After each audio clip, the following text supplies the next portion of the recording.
okay? And we started playing all over the Midwest. So Dallas, Austin, Houston, New Orleans, all the way up to Chicago, St. Louis, Milwaukee, all that. But we'd never been to the West Coast. Well, a really dear friend of mine, a great country singer named Dale Watson from Pasadena, Texas. Dale and his girlfriend Eve moved out to California. And Dale was doing all kinds of good out there, and Eve started booking bands. And so Eve called me on the phone, and she goes, "Why don't you let me book you guys out here in California?" And so we said, I said, "Eve, that'd be great." I said, "I'll give you 2 weeks. I'll block off 2 weeks. Just do whatever you want to do."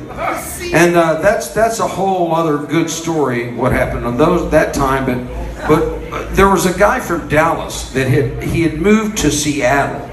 And he got wind of this whole tour, and he called me up on the phone. He said, "Dude," he was a dude, man. And he said, "Dude, as long as you're on the West Coast, you got to let me book you some gigs in Seattle."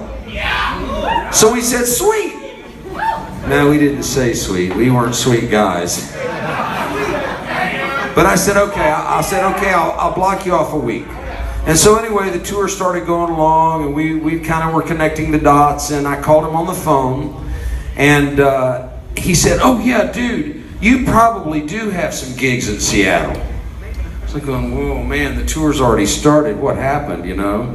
So I decided to give it a few days, and I did. I called him back, and he said, "Oh yeah, dude, you probably do have a gig in Seattle." So it was getting sketchier and sketchier. And listen, we were kind of dumb in those days. I mean, we just figured, hey, we're on the West Coast. Well, this is before GPS, and you could look at, see the mileage, right? So I got out the old road atlas and started realizing from Eve's apartment in Burbank, it was actually closer to drive back to Dallas than all the way to Seattle.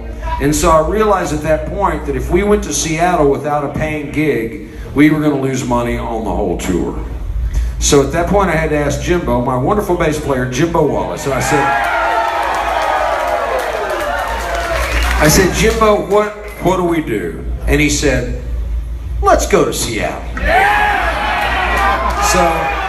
So Eve had booked us some gigs in Northern California. We got a really weird but wonderful gig in Portland, Oregon. And so, but by the time we got up to this gig in Portland, the guy in Seattle wasn't even answering his phone. And so I think it'd been disconnected. It's been so long ago, but we had his address, and so we were already up there. We didn't have any gigs, and we blocked off a week for this guy. So we went ahead and drove up to Seattle, and we went to his apartment. And we knocked on the door, and he didn't answer, but some long-haired, big red-headed dude. I guess I'm a dude man too. But anyway, this big red-headed dude answered the door, and he looked down at us and he said, "No, he's not here. He skipped out owing all of us at least $1,000 in back rent. He pretty much owes everybody in Seattle money.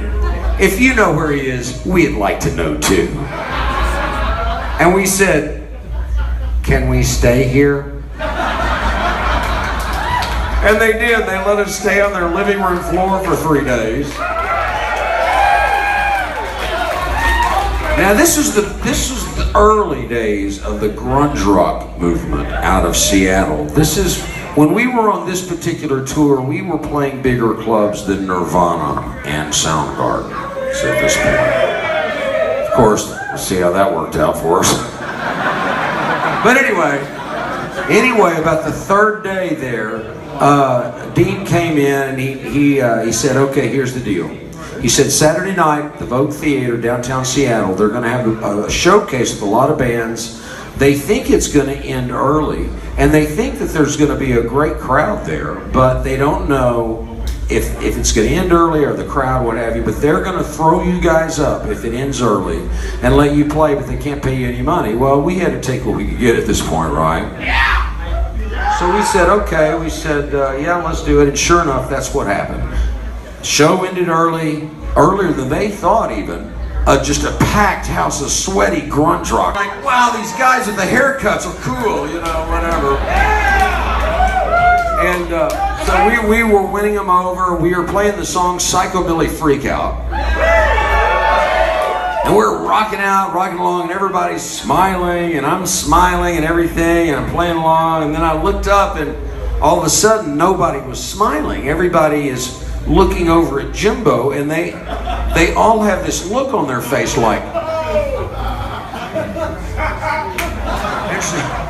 what's going on? So I looked over there, and he had broken one of his bass strings on his bass, the big bass. And it was all loosey-goosey kind of hanging. And he was still trying to slap on the remaining 3 strings, but there was blood going everywhere. Everywhere, splattered all over him. And it looked like, to me, it was kind of in time with his heartbeat, like, oh, yeah, I was getting queasy, man. And then I looked down, and girls had blood splatter marks on their face. And so we were playing the song Psychobilly Freakout, and you just heard it. It has breaks, so where we stop, and then I say, it's a Psychobilly Freakout, and we keep playing, right? Well, so we're playing along, and I'm thinking to myself, okay, when we hit this next break, we got to quit playing altogether, or Jimbo is going to bleed to death.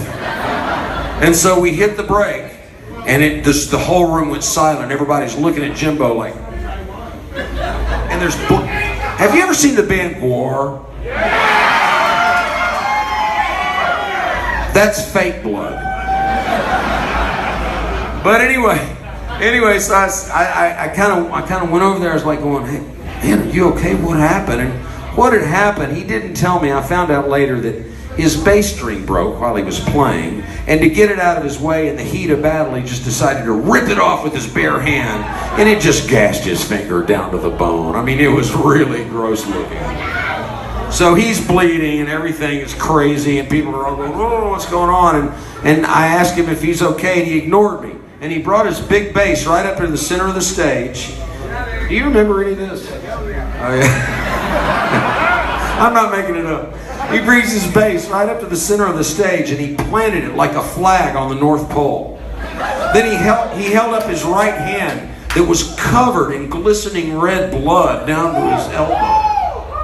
And he looked at it, then he made a cross on his face in blood like this. Jimbo!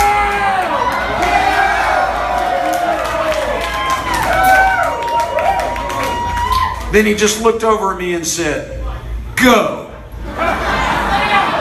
So I said, it's a Psychobilly Freakout. And we kept playing the song, and blood's going everywhere, and girls are covered in blood. It was crazy, but we really, the crowd went wild. But just behind that front row over there, a few rows back, were the 2 owners of the new record label, Sub Pop Records. And we got a record deal off that gig.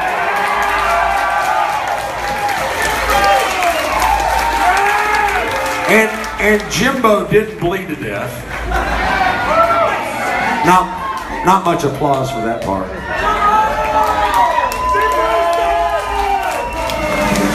So anyway, he's all the way from Muy Fabulosa, Deer Park, Texas. Nature Boy, Jimbo.